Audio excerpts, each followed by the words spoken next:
Hello, I am Anne Rosen, and I want to tell you about my year as a musician, writer, and visual artist. With pictures, of course.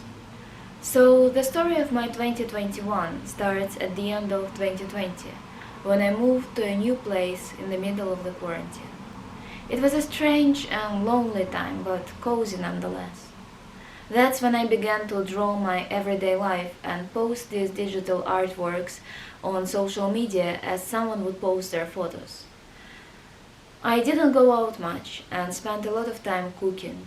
I ordered a bunch of apples from the supermarket and they were beginning to spoil, so I had to make pancakes. I would stay up late, working and drawing, and once, in the middle of the night, I made myself a perfect cup of tea. I liked my street. It had the holiday spirit, the Christmas spirit even.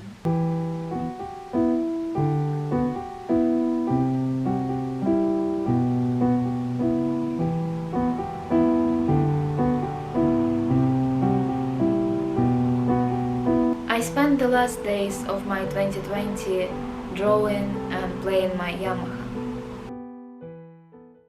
January 1st felt like a fresh start. But a fresh start is like a pilot of a new series. The rest of the show never fulfills your exact expectations created by the pilot, but you still hope that this story will turn out to be more interesting than what your own imagination could provide. My January was an isolated month. Even the laundry day felt like an event. I wore bright colors to distract myself from the lack of daylight and to bring some joy into my isolation. When I did go out, I would walk short distances, alone in silence, and paid attention to the trees. Then I got a bookcase, and with that, my place finally felt like home. In the end of January, I started working on my personal website when I gathered my visual art, music, video essays, written essays, and started a new blog. I almost didn't draw in February and March. After spending the first 2 months of winter as a visual artist, in February I once again became a musician. Around February 6th, I wrote the lyrics for my song Was It All My Fault, and with that it was almost finished. Do not take my music, now it's all I have. On February 16th, I've uploaded the only video essay I made this year, Disney Princesses and Two Types of Naivety, and in that video I talked about unrealistic expectations. On March 1st, I finished another song of mine, The Idea of You, and I immediately began to work on my still image film, a love story starring a couple of mismatched Disney dolls. Somewhere in March, I got invited by Konstantin Mishukov to perform at a concert that was going to happen in April. So Anna and me immediately began rehearsing, and we also wrote the cello part for 5 of my songs. 'Cause I'm so in love with the idea of you. Yes, I wish that you would see it. From my point of view, you know I haven't felt this way since ever in my early teens. And being by your side was like a long forgotten dream. The concert was postponed several times, and so I spent my spring and the beginning of summer preparing for the event and rehearsing with classical musicians. Closer to summer, my city turned into an enchanted forest full of unpredictable possibilities that was calling upon me to explore its secrets, uninteresting at other times. Then, at the beginning of June, it was Andy's birthday. He's a good friend of mine, so I wanted to give him something special as a gift, so I've drawn his portrait. That was also the time when I received an unexpected opportunity to get my first vaccine shot, which I desperately needed before my concert. So me and my mom traveled to the vaccination point at the Expo Center. It was an interesting experience. It felt like a joyful holiday, but maybe in a spooky sci-fi novel. And somewhere amidst the concert preparations, I published a flash fiction fantasy story on my blog titled Nobody Loves Ponies. And then on June 26th, the concert finally happened.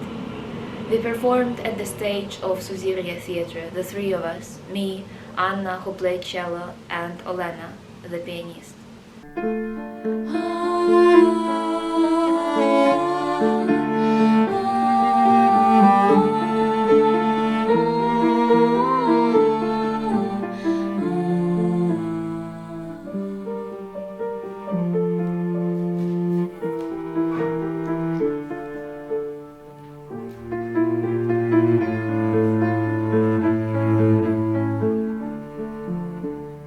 In July we began recording these songs at the studio, but good things take time, and this album is no exception. In August I published another short story on my blog titled A Boat Too Small. It's also a fantasy story, but of a rather different mood than Nobody Loves Ponies.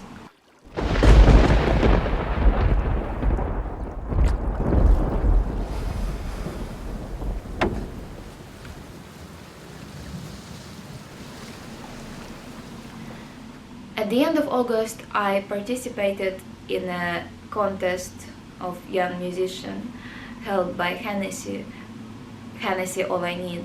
I didn't win, but I somehow liked making a video that described the way my past had influenced my music.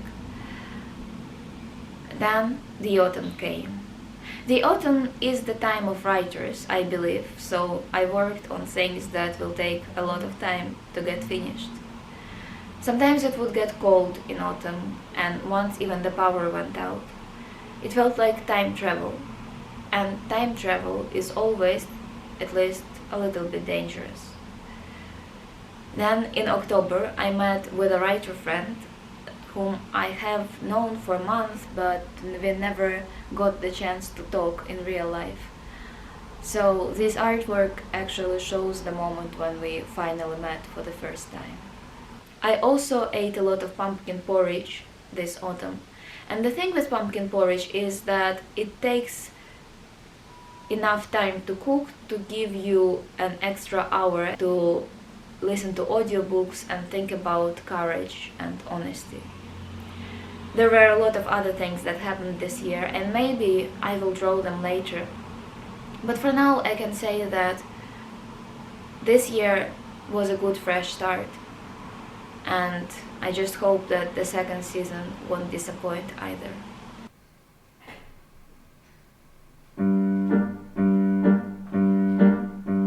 I'm so in love with the idea of you, as much as with the idea of my dreams coming true, as much as with the idea of being a queen, as much as with the idea of seeing worlds I've never seen. Just like the idea of not dying alone, or having someone live with you with whom you would get along, or having someone warn you before you do something wrong, or owning a cherry garden and a cozy little home. You are the best idea that could ever come to mind, and I so desperately need you to prove you right. Yet I'm afraid that every new detail you might unveil will make you fail.